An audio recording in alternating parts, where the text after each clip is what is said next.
Bonjour YouTube, bienvenue dans ce nouvel extrait de live Twitch du jeudi 16h-18h. On se retrouve pour faire le fameux débrief de la config de la semaine. On avait Sebas dans le chat, qui posait une question sur le processeur Ryzen 7 5800X 3D, et donc je me suis dit c'est le bon moment pour faire un débrief de la config de la semaine. Il y a Onto23 qui dit coucou YouTube, et bah du coup... coucou YouTube, allons-y.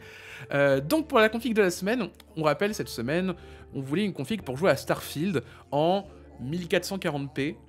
Donc 1440p, c'est la définition qu'il y a entre le 1080p et le 2160p, plus communément appelé 4K. Donc c'est un bon équilibre entre qualité et taux de rafraîchissement élevé. C'est pas mal. Et lui justement, du coup, c'est une config qui a été proposée par Ninkatiel, et lui, Ninkatiel, il a proposé une config avec un Ryzen 7 5800X 3D qui est un excellent processeur pour jouer. C'est le meilleur processeur aujourd'hui pour jouer sur la plateforme AM4. Si vous cherchez un processeur pour faire une upgrade par exemple, vous avez un Ryzen 2000 ou 3000. Si vous voulez le meilleur processeur pour jouer sans changer de carte mère, c'est ce processeur que je recommande. Il est allé du coup avec une B550 Aorus Elite V2, donc c'est une carte mère assez complète au niveau de la connectique, pas très cher pour ce qu'elle propose, donc vraiment très bien. Une RTX 4070 de chez Gigabyte, une très bonne carte pour jouer en 1440p, ça fera tourner tous les jeux actuels sans le moindre problème. Il est allé sur un AK620, donc c'est un Ventirad double tour, qui est très performant, bien placé niveau prix, c'est une très bonne ref, que je recommande sans problème. À ça, il est allé du coup sur de la RAM Corsair, la LPX en 32Go 3200 MHz casse 16. Avec ce Ventirad, c'est adapté parce qu'avec ce Ventirad, on a le deuxième ventilateur qui chevauche les RAM, donc il faut de la RAM low profile, c'est le cas du coup des Corsair LPX. Il est allé sur un SSD Samsung 970 Evo Plus de 2TB, donc 2TB pour ce prix, c'est excellent. On peut sans problème installer Windows, les logiciels et tous les jeux qu'on veut sur le SSD. Le Fractal Design North, c'est un boîtier que j'adore, ce boîtier, il est trop cool. Je le trouve très très beau. On a vraiment une très belle qualité de finition, une très jolie façade, un bon airflow. Donc en vrai, franchement, j'aime beaucoup ce boîtier, qui est en plus en promo en ce moment sur le site avec le code Einstein. Et du coup, il allait sur une Alim de 1000 watts, parce que ça pouvait rentrer dans le prix. Il a proposé une Corsair de 1000 watts. Globalement, on va être honnête, 1000 watts pour une config avec une RTX 4070, c'est légèrement overkill, mais bon, au moins on est tranquille pour faire des upgrades dans le futur. Il n'y avait pas l'option de montage et on est bien sous les 1800 €.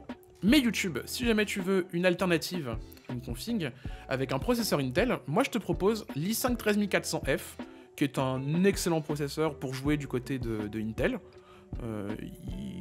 Franchement, il n'a rien à envier il se rapproche dans certains jeux de l'i7 13700KF ou le l'i9 13900K. Je l'ai couplé du coup avec une carte mère Asus en modèle Wi-Fi DDR4, la B760+, parce que je reste en DDR4. Je suis resté sur une RTX 4070, mais je suis allé du coup sur un modèle de chez MSI. Je suis allé sur un Ventirad, un AK500 blanc, parce que du coup il est en stock, je me suis dit autant aller sur un Ventirad. Je suis allé sur un modèle blanc, vous allez voir pourquoi, pour que ça puisse bien fit avec le boîtier. De la RAM, j'ai gardé la même, le SSD, j'ai gardé le même, et du coup sur le boîtier, j'ai proposé, pour ceux qui veulent un boîtier différent, je suis allé sur le Fractal Design Meshify 2 Compact Lite, donc c'est un boîtier franchement qui est assez cool. J'aime bien ce mélange de noir-blanc, je trouve que ça rend vraiment bien dans une config. Avec le Ventirad AK500, je pense que ça rendra très très bien. Et puis du coup, en Alim, bon, 1000 watts c'était un petit peu overkill, je me suis permis d'aller sur une Alim MSI de 850 watts, qui est compatible ATX 3.0, avec le connecteur 12VH-PWR, donc c'est le nouveau connecteur de certaines RTX 4000. Et du coup, je suis allé dessus parce que je trouve que c'est un bon plan en ce moment. On a 20 € remboursés par MSI, donc ça l'a fait tomber à quelque chose comme 119,99 € avec le remboursement de MSI. C'est très très cool pour cette Alim de 850 watts. Sans option de montage, pareil, on est sous la barre des 1800 €. Donc voilà, je sais pas ce que vous en pensez, vous, sur YouTube et sur le chat de ces configs de la semaine. En tout cas, Si vous voulez participer aux prochaines, ça se passe tous les week-ends sur le Discord. On fait la sélection le lundi après-midi, et puis on fait le débrief sur le stream du jeudi, 16h-18h. Salut YouTube, à la prochaine!